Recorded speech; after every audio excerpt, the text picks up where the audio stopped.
Hello, you are watching Gaming Marketing course, where you will learn how to get your brands into gaming marketing. Today we're going to talk about all the different gaming marketing tactics and tools. So we'll talk about all the ways you can get a brand into gaming and also help you assess the pros and cons of those things. Hi, my name is Victoria Wójcik and I am a co-founder of InStreamly, a platform that helps marketers tap into gaming potential via gaming streamers. We have helped over 150 brands all around the world do that, and I'm happy to share the knowledge that we learned along the way. So let's go. Today's agenda, of course, there will be timestamps below. You can skip to something that interests you the most.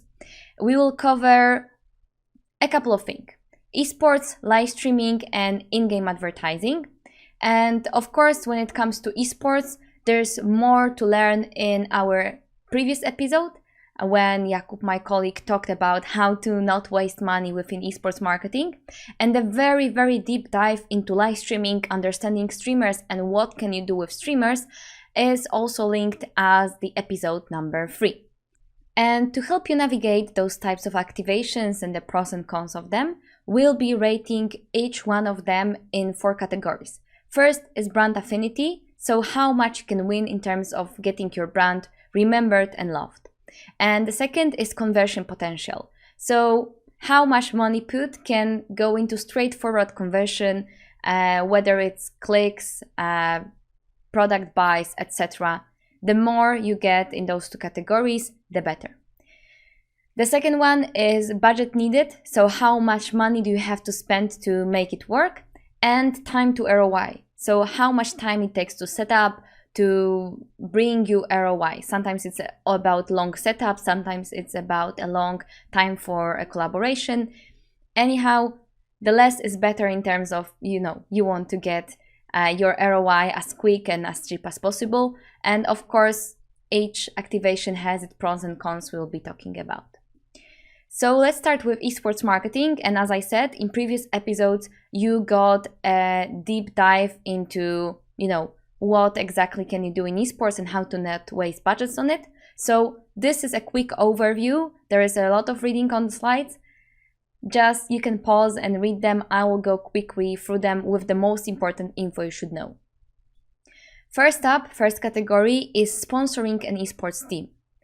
And, this doesn't mean just doing a logo on shirt.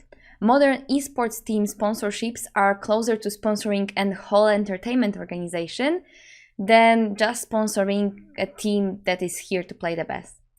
Take advantage of being the part of the team, and it's a good way to go. And here I'm talking about esports, let's say on a European or US level. Of course, for smaller, let's say collegiate esports teams or semi-pro or amateur plus teams, the things like budget is gonna be lower, but the conversion is gonna be lower as well. So treat it as like the middle of a pack, middle high of the pack when I'm talking about the pros and cons. So the pros of working with an esports team and sponsoring it is that you get to hardcore niche fans. These are the fans that, really root for the team, are really into esports, really into gaming, and they are just an interesting group to reach. Also, you get straight associated with a gaming native brand. Esports teams, even if they're about entertainment, it's still all around gaming culture, and getting associated with it, if you do it right, works well. And you also can get very creative and cover many touch points because they do not only play professionally. They have streams, they are doing bootcamps, there's a lot of content, a lot of opportunities to make your brands appear in a fun way. Cons: esports sponsorships are sometimes hard to measure because it goes over a long time. Some of the activations are not about straightforward click through to your website, so it's sometimes very hard to measure what you are earning from it. It's also usually quite expensive in comparison to the reach that you get. Of course, the biggest esports teams in the world get a lot of eyeballs, but they also cost a lot of money. You cannot compare it to the CPM of YouTube or any other platform. It's also easy to do, stapling a logo or just paying an esports team is easy. but very hard to master, to make it really look good, to make it meaningful and interesting for the people that follow the team. And also something that is a pro, so niche fans, is also a con in some way. Usually an esports team or an esports organization will be competing in just a couple of esports titles, and generally speaking, the audience that you reach is quite homogeneous. So you are reaching a small segment of the market, just 1% of the whole gaming market. This is esports. If you want to do an esports team sponsorships, here are 3 things you should keep in mind to do it right. First of all, make it meaningful. You have to think about your brand as just a part of the team and bring value to the fans. Incorporate your brand in a way that's natural. If you are a car company, the players should ride your car to the next tournament. If you are, let's say, a clothing company, they should wear your clothes, etc. Like, make sure that your brand really fits into the organization. Second thing, track your stats. You have to state your goals and measure them, and expect those measurements from your partners as well. So you don't wake up in 6 months or 10 months and not be sure what exactly happened, what has been done, what are the effects of it. Track your goals, state what you want from the team and what you want to achieve, and do it diligently. And the last thing that's very important, you are a part of a team, and most likely the team fights for a championship. They are building a legacy of players. Be a long-term partner and be a part of building this legacy. Do not switch season to season to different teams. You can sponsor a couple of them, but make sure that on one hand you bring something fresh to the audience, and on one hand you stay seen as a reliable long-term partner. Here are 2 good examples of what has been done in sponsoring. The first one, very staple one, BMW United in Rivalry. They sponsored the best esports teams, the best League of Legends teams in the world. And in the context of this rivalry, you will see posts sometimes poking fun at each other with this hashtag United in Rivalry. BMW very nicely baked into those teams and into the competition theme. Next thing, Gen G, together with Bumble, created an all-female esports team and, sponsored a part of Gen G. And also they created a way for women via Bumble to match with other women who play games, to play games together. This fit very nicely into what the brand wants to be, how they want to be perceived, and on top added that to the esports organization. If you want to go a bit broader or be closer where the, emotions are, esports event or league sponsorship sounds like a good idea. You can take advantage of very different touch points within even a small, short event. And, being where the champions are made, or the future champions, just seems right. The brand affinity in here is quite mixed. The conversion potential also depends on what you do, but usually it's more about awareness. And the budget, well, from small events, local events, to, biggest events in the world that cost some money. And the time to make it work, it takes a bit of time because, the event is in preparation for weeks or months. And on the other hand, sometimes it will not last that long. So you're in the middle, you have to prepare really well, and it's gonna take some time. So here are the pros and cons. The biggest pros of esports event or league sponsorship is being, once again, where the niche fans are and being around those high emotions of competition. There is also space for fun activations around the game, around the players, and making something meaningful. It's pretty easy to stand out because most of the sponsorships in this place were just a logo on stream. And this is something that I think the industry should be working on to making it a bit much more. There is also a low entry barrier. This is why we have seen so many sponsorships like this. The cons, it's quite hard to measure, not as hard as an esports organization, because in the end, you get the number of viewers during a short span of an event. If you do it live, so you do a booth and you give out some freebies, you know how many did you give, etc. But it's very hard to measure the impact of that. It's also usually quite expensive in comparison to the reach, especially as I'm not talking the top esports event in the world, but the mid-tiers usually don't get that much viewers compared to, for example, an influencer. And for a one-time sponsorship, sometimes influencers are a bit cheaper. There are also instances where they're way higher. And also events, this doesn't account for leagues because leagues go for years, but sometimes it's about sponsoring a league for a couple of years. But events are usually one time, or even if they repeat, they last for a week, 2, maybe 3, depends on the event, and then they are gone. So it can be a strategy to be at every event, but one event is not of a strategy in its own. So how to do esports event sponsorships right? Well, first of all, do not treat it as just a logo on stream and you're done. Integrate your brand into it. Make sure you fit into the context and be fun and interactive with the format.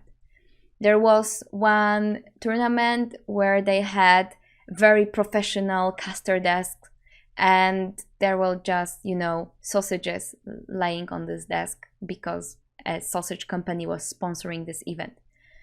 I'm not sure it was the right context for the brand to be there. It was visible, for sure it was better than a logo on stream.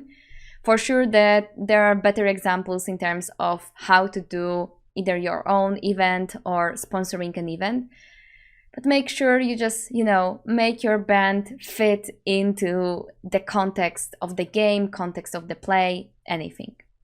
The next thing is leverage the whole league, leverage the whole team. Because event is not just the players, it's not just the games. You can create activations with players, content creators, casters, and viewers. And work together with the organizer to find something unique, and that's something that's available, to make you stand out more. Try not to think about that we just need to be there as a logo, maybe give out some freebies, and that's all. You have a lot of people that are very invested into making this event as interesting as possible, and your brand can be an enabler of fun instead of somebody that just, wants to be there in front of the audience. And as I said, make sure that one event is not your only touch point. Maybe if you want to test it once at an event, that's all right. But usually if you're thinking about gaming marketing strategy, it would be good to go either for a couple of events and be the event brand, or for example, do something more and have events as just one of your touch points. Either way, do not expect that one event might be enough to build your brand inside gaming. And I encourage you, even if you do one event, to do some more communication around it in social media, in many different places, than just being on this event and expecting the communication to come from the event organizer. And here are some good examples. The one on the left is so simple that it's genius. Every time there is a game pause on LEC, so League of Legends European League, the banner with KitKat and have a break, have a KitKat appears. The brand just fits into the moment. Of course, they are doing video ads and some other things around the league, and they are doing them with the casters, so the talents of the whole league. But this is the moment that always stands out the most. It fits naturally, and it doesn't have to be something big. On the right, I'm cheating because it's not sponsoring an event per se, but you will find a lot of examples of sponsoring an event. And in some way, you could say that Red Bull is sponsoring their own event. There are, organizations creating this event for them all around the world. Anyway, Red Bull did a solo queue tournament, so people fighting one-to-one in multiple countries in the world. This runs for a couple of editions, and Red Bull is there as a sponsor, but also as somebody who gives the idea. And it fits very nicely because it's in a way unforced. It's a very long-lasting strategy. And in the end, it's fun for everybody who plays in it. Next part are gaming influencers. And this is very broadly. All those things I covered a bit more in depth in the live streaming marketing episode, so episode number 3. If you want to get more in-depth explanations of all those things, just go and watch there. But here we'll still do a quick overview. First, you have a big influencer ongoing ambassadorship. So having a big personality in gaming be a face of your brand. There are millions of fans that are with them for a reason, and you are associating yourself with an authentic voice. This is a very good occasion for huge brand affinity. If the influencer fits and your brand fits together, the reason for people to love and admire the sponsorship is very big. And also those big influencers, they bring conversions, especially if the brand and the context, it all fits together and it fits for the audience. But with, big conversion and especially big reach and being one of the few or 100 big influencers inside gaming comes the budget. Usually working with them is quite expensive, and depending on who you talk with, how is the work with manager doing, it's gonna take a bit of time, but not that much. You can probably, if you are good enough, have a good enough offer, you can make it work within a week if you want. So here are the pros and cons. First, the affinity. They fit to your brand. The boost might be incredible, and I'll show you it on example. Conversion, they have millions of fans and they have a real influence over them. And creativity. Best creators are good and the best for a reason, and they can add a lot of creative value if you just let them. The cons, as I said, it's pretty expensive, especially if we are talking about big influencers. And even if we are talking about big, not in scale of the world, but just your own country, I think especially live streamers are quite expensive in comparison to reach in other channels. Also, if you go with just 1 or maybe 3 or 4, you have a limited reach because you're reaching a certain niche. People who watch this creator, maybe people who know him because they are watching similar creators within a space, but you will be probably not recognizable by broad number of different kinds of gamers and niches. And requires very mindful choice and due diligence to make the right choice. So how to do it right? Well, first of all, not just log on stream. Once again, make it meaningful. And if you're working with the top of the top, don't let your activations be boring. Be creative and make creators a part of your strategy. Incorporate them into your brand. Let them give something from themselves and give something back to them. The second thing is trust the creator. They are big for a reason. They know their audience the best. They sometimes might propose something really, really weird, and it most likely will work. So have fun, embrace the creator and their personality fully.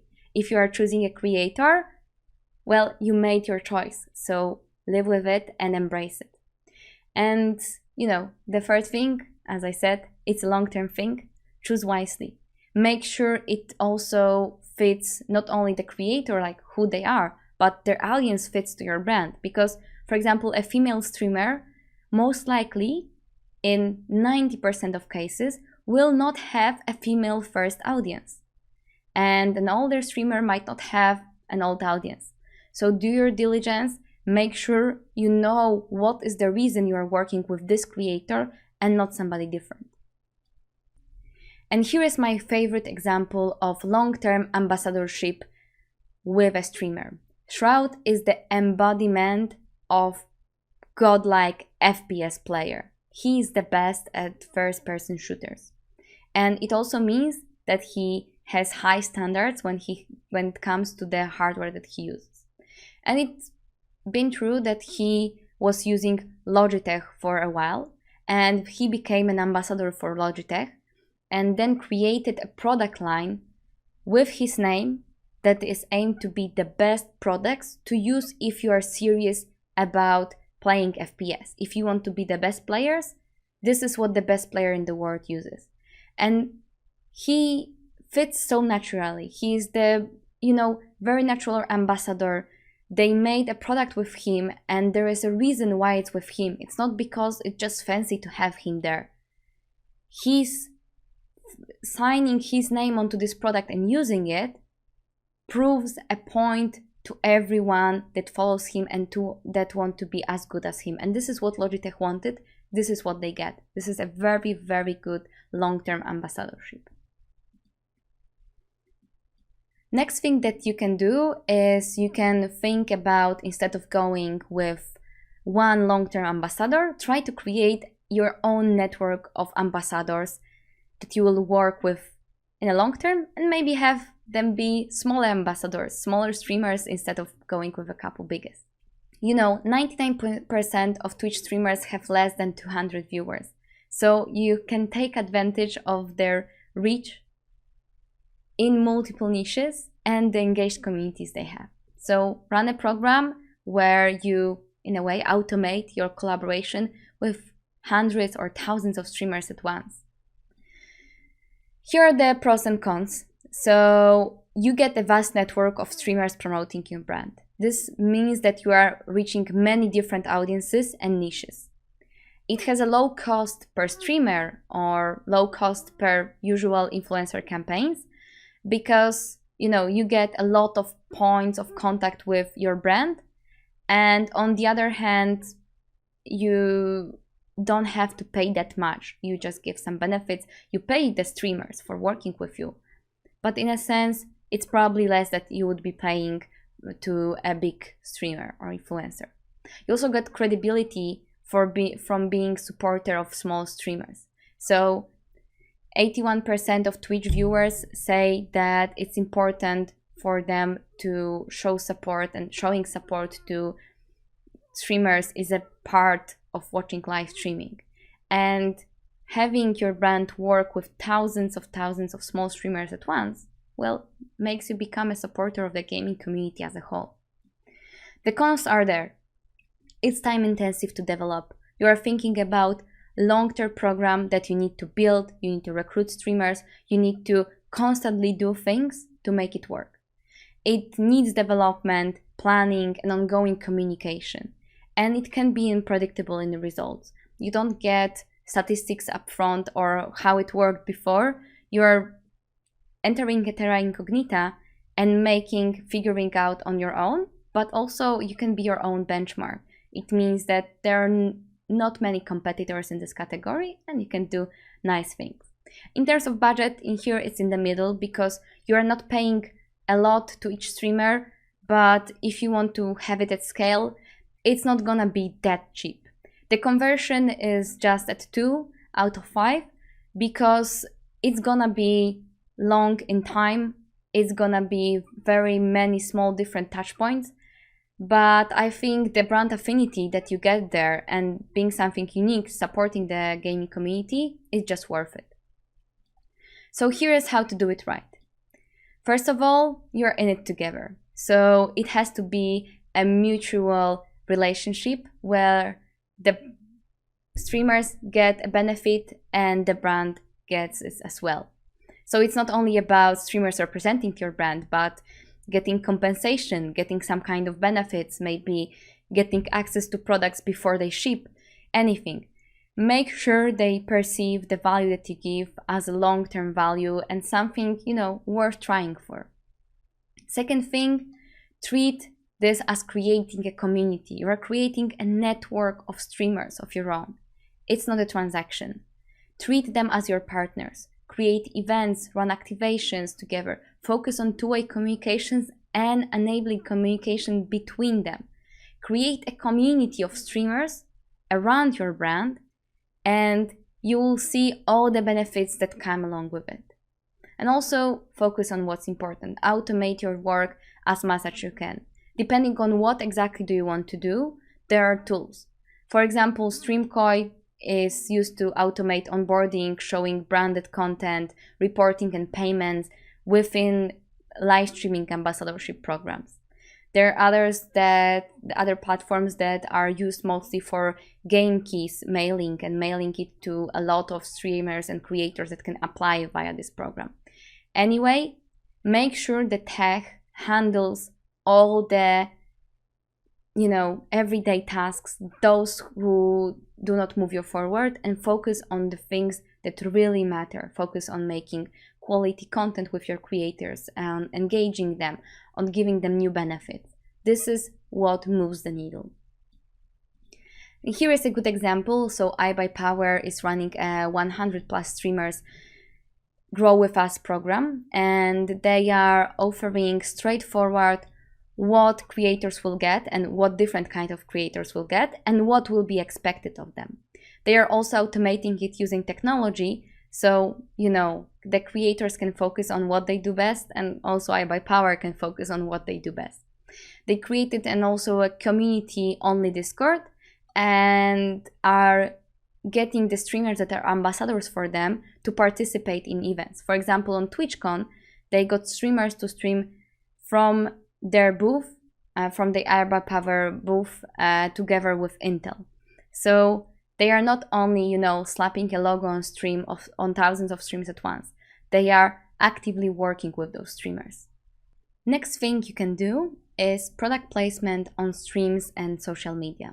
It's influencer marketing at its simplest, treating gaming content creators or streamers as influencers and using their social media channels to reach their audiences. And this is a simple solution you can compare to other channels if you make sure that your product fits the gaming world and the context is right there.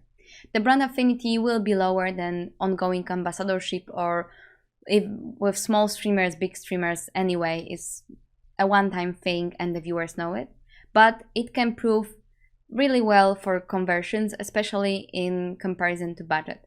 This budget is, always a ballpark value, because for the biggest stars in the world, it's still gonna cost you a lot. But in comparison to a contract that lasts 4 months, it's gonna be way cheaper. And the same with time. It's gonna be a bit quicker to do it. The pros for making it happen are that there is a low entry barrier. You can treat it as normal influencer marketing, and almost any marketer can understand that. And if done right, it can bring straightforward conversions, the same way it works in influencer marketing. It's easy to understand and to compare to other channels, and it still has loads of possibilities for creativity, because the streamer, the creator, can do something fun, and I really encourage you to, do something fun along with it. The cons are that, content on streams, especially the product placement is done on stream, just have a very short shelf life. They are there live for a few hours, and then if the streamer doesn't upload VOD or does anything in other channels, it's gone. People are not likely to rewatch a whole stream, especially in sponsored segment inside the stream. And it can be perceived as boring if done in typical influencer marketing way. I'm talking the stereotypical influencer marketing way. So if it's done just like, unauthentically and straightforward, it's not gonna roll. And also it's a lot of manual work back and forth. Hey, can you show that? Okay, this price, okay, when, and can you send me this and do that? Here are the guidelines. A lot of talk, especially if you want to do it with more than one streamer. So how to do it right? First of all, make an experience and engage fans. So especially in the live streaming format, take the advantage that it's all about the interaction. Second thing is embrace the unplanned.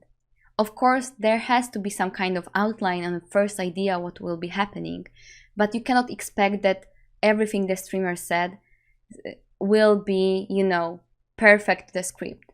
It's boring, and that's not what especially live streaming is about. And also choose wisely. find the right influencers with the right audience for the needs of your brand. Once again, female streamer might not have a female audience. And if you are about not just representation, but more about just straightforward reaching the audience and getting the conversions, well, make sure you choose the right people. Here are my two favorite examples. So Lyric x Gillette. In short, Lyric doesn't stream with a webcam, so he instead asks his viewers to post photos of their facial hair, their faces, on Twitter, and then every 40 minutes or so of gameplay, for 5 minutes, he would do the sponsored segment when he goes through the photos and advises his viewers of what they should do with their facial hair. There was no viewership drop during the sponsored segments, and it was purely based on fan interaction. Gillette became, a part of the stream, of the experience of the fan, adding onto it, instead of just being, a sponsor that interrupts the experience. Pago x Zalando. Pago is a quirky streamer, and what he did, he just ordered different stuff on stream. The viewers could see what he's ordering, they were advising him what to order, and then when the order came a couple of days later, he was, just trying them on stream, getting the viewers' reaction, asking them if he's supposed to keep the item or not. It was very natural, very funny, and just in style of the streamer. And of course, it was very spontaneous. In the end, he controlled what he ordered, how he then showed it, and what exactly did he show. And this is why it works.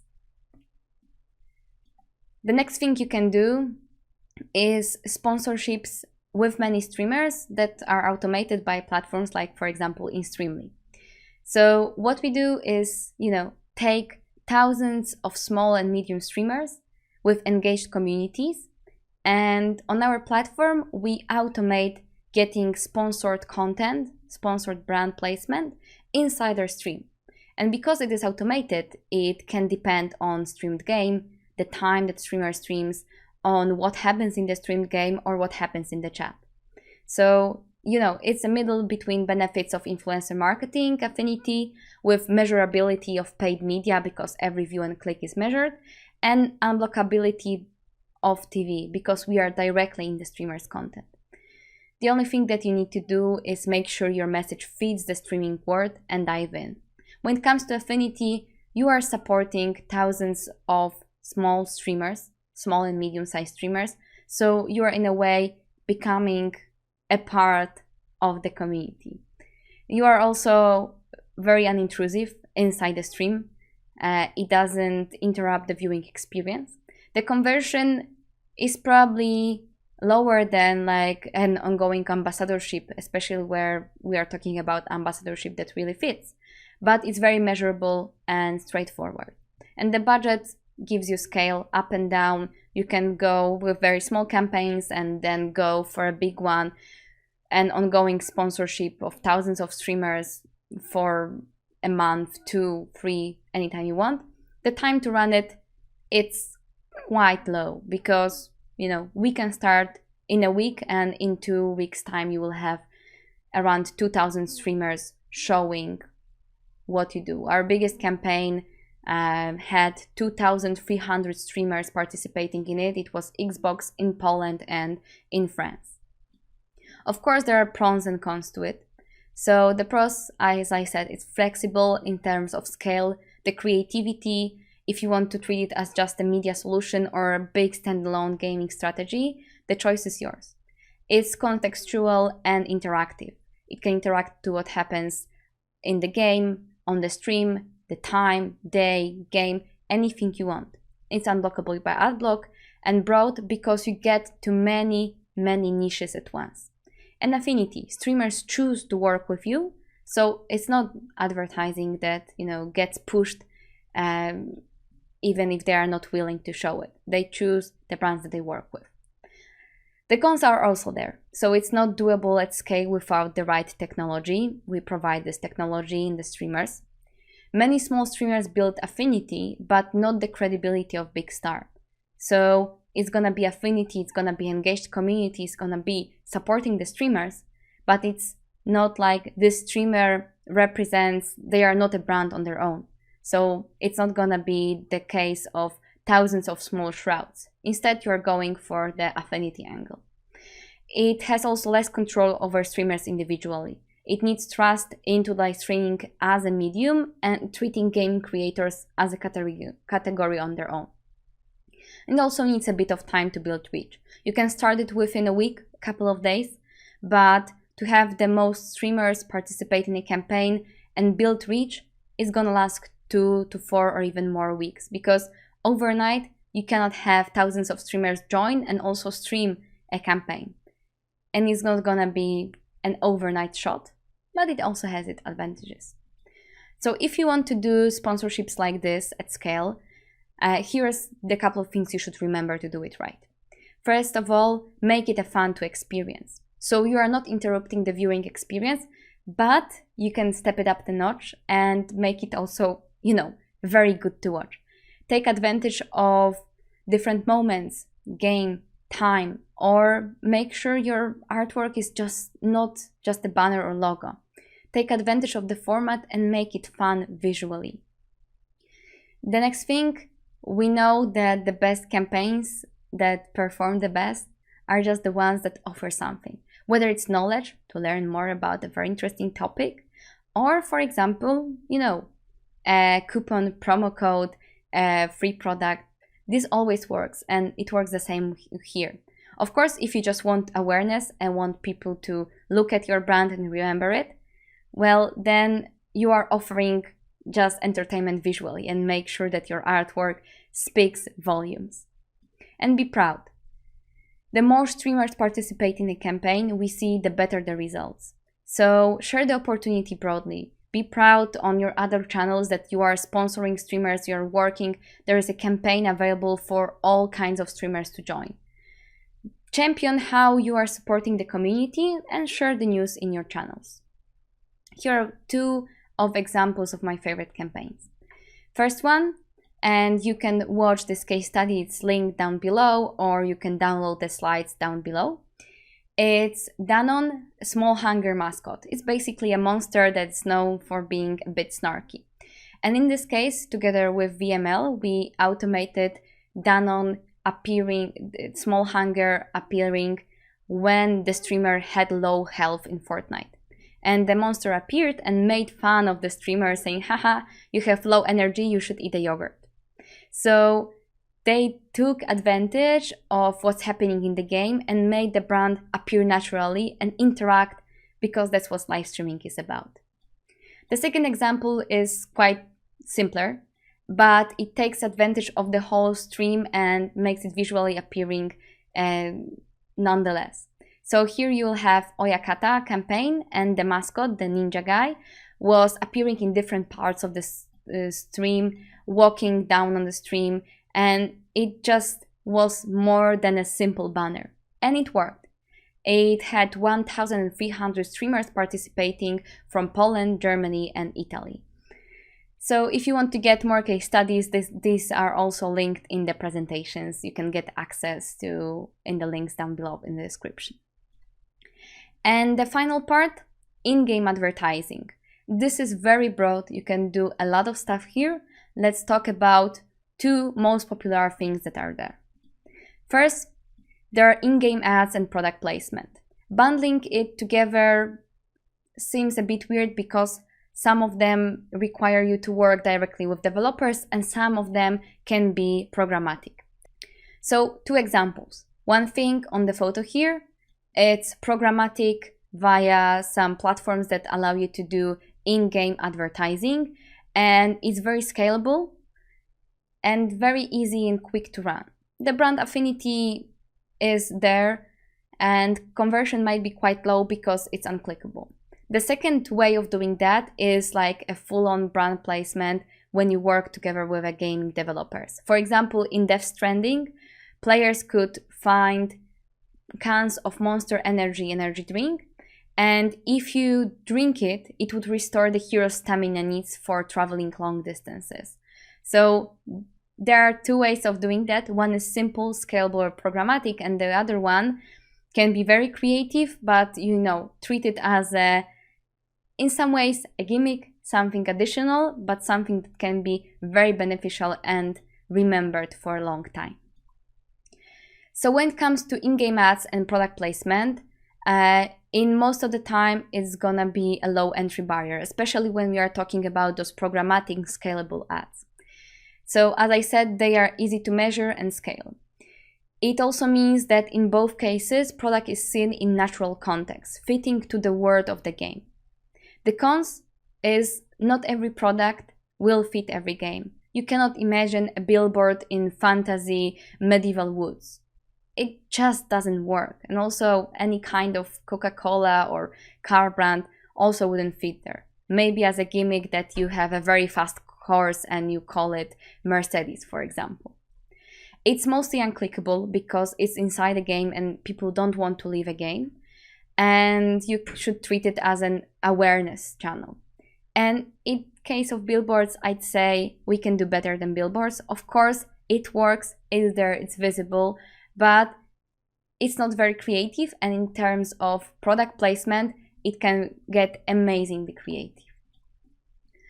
So in-game ads and product placement, and this is a very broad category. So treat it all as like a ballpark guesses, estimations, suggestions on what you should do to make it right and what kind of things and what kind of benefits and cons you can get out of it. But one very important thing is that context matters. So make sure your message fits the game theme. Have your ad add to the experience, not throw people off. So billboard example in the forest is a very good example. And just, make sure that your brand fits into the theme of the game, maybe add something to it, anything. Then know your timing. Use the tech or plan ahead. In-game ads platforms that offer programmatic solutions are fast. It's a simpler placement, but it's fast. Product placement inside the game needs direct work with a developer, and it takes time, and you have to plan sometimes months in advance, work with the developer together to have it incorporated inside the game. So know how long a certain thing that you want to do will take. And then, games are about the fun, so don't interrupt the experience. That's why most ads are limited in terms of interactivity and clickability. Games are about, enjoying the gameplay, not clicking another ad. So treat it as an awareness tool, treat it as something to put your brand inside directly in the gaming context, and be alright with it. And here is an example that went all out because, this is a big thing to do, working with a Sims and putting your brand there. So in the expansion pack called High School Years in The Sims, players could purchase Depop clothing with in-game currency and also resell their outfits via a new Sims app called Trendy. And they are mirroring the Depop experience exactly in The Sims. They also collaborated with the most popular Depop sellers and resellers to create some kind of clothing that will be the Depop clothing inside The Sims. And it really went well because, it added gameplay, it added fun to The Sims game. It was very natural, very on brand, and also done together with the community. Nice job. Next thing are your own in-game map, spaces or experiences. Some people will call it doing the metaverse. And let's just stick to calling it, your own map in a game. And making people spend time in a direct contact with your brand is really valuable. Fortnite, Roblox, Minecraft, and other games, doing your own space and have, people spend time there sounds amazing.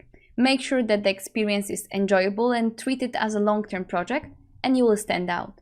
The brand affinity can be huge. People are having fun in a 3D space that's all about your brand.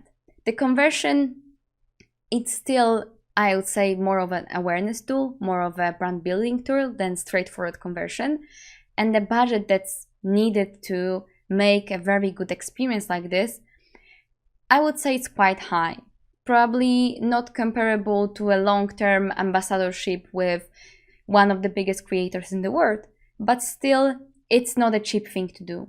And it's not cheap in terms of time, because on one hand, it takes time to develop, and on the other hand, it takes time to put effort into it and develop it over time, treat it as a long-term project, and really reap the benefits.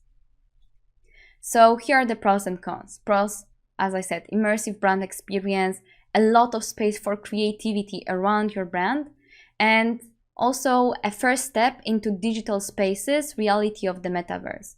In the future, you could say that if the metaverse will exist, our basic way of being inside the metaverse will be through 3D spaces instead of websites right now. And creating a space in a game, so your own 3D virtual world, is a one step to getting accommodated for that. The cons are it's very time consuming to create. Need constant development to stay relevant. Do not treat it as just one month campaign and then you are off. And it's a global first targeting. So it means that everybody plays this game, Roblox, Fortnite, Minecraft, doesn't matter. And you probably will not be developing a solution for just one market because, you can reach all the people in the world. It might make it harder to take budget from just one market if you know it will be reaching all the others, but you can also treat it as a pros of it because you do one thing and it can work in all demographics. Okay, so how to do your own in-game maps, spaces, or experiences right? First of all, this is game dev. Treat it as developing a game. Work with experts and focus on gameplay. Pretty visuals are one thing, but are not enough to make people spend more than 2 minutes inside your virtual space. Give them things to do on your map, and to do this, work with game design experts. The second thing, do not stagnate. Treat it as a long-term investment. It will take a lot of time to do it right. So look at it as your second website, just in a different kind of internet, and expand and rotate content in the experience. Create new things to do there. And also, there are a million ways to do it. Not every brand needs a map. Maybe you can do an experience on somebody else's map. Maybe just do assets inside the game. You do not always need your whole own space, your whole own world to be inside the game. Maybe renting a part of others might also work. I just want to encourage you to think first about the value you can give to the players, the value of the experience, and then to think about how you can make it. And making your own map isn't always the answer. So here is a good example of that. McLaren, they created their own lobby in Roblox, which in effect was a portal to some of the biggest other games on Roblox. And if you went through the portal, you could experience driving a Formula 1 car in a few words/games, whatever you call them. Of course, there were optional premium items, including digital items, and you can meet up with Norris and Ricciardo avatars inside the McLaren space.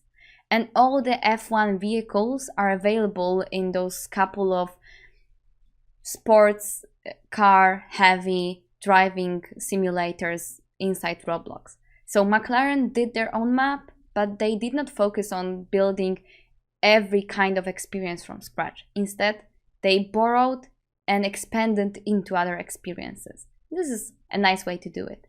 Of course, there are also many examples how to do it right. So these are a couple of basic things you can do in gaming marketing, and of course, treat it as starters. Here is a summary. I will hide my camera. You can make a screenshot, and all the slides are also available in a link in the description down below the video. And you can compare it. I'm not gonna tell you which kind of channel is the best on what you want to do. This is an overview that will help you choose the right thing for your brand. I encourage you to think creatively and treat this as a starting point for your esports and gaming strategy. All in all, the possibilities are endless. We did not cover all the options. So always put players and the audience first, and you're gonna be okay. Explore possibilities and treat gaming as a context for your brand, and try to always bring some fun, because in the end, games are about having fun, and people experience fun in different ways, and your brand can be experienced inside gaming in different ways as well. So thank you very much. And if you want to learn more about gaming marketing, we have other episodes. And if you want to test your knowledge and get a certificate saying that you have the basic gaming marketing knowledge, head out to our landing page. The link is in the description below, and get your gaming marketing certificate. If you like this video and this whole gaming marketing course, make sure to share it in social media with your colleagues, with your friends, anyone you think should watch it. And do it because it really helps us out as well. And what I mean by helps us, it's not only about Streamly and the content that we did for you, but as gamers, because I, as gamer, just want to spread this knowledge as broadly as possible. Because if more people learn to do good gaming marketing campaigns, the better campaigns I get targeted at me, and yeah, it's just fun to enjoy good marketing. Of course, if you want to reach gamers, especially via gaming live streamers, you can do it with us. We've been done that with 70,000 of streamers, 150 brands in 12 countries.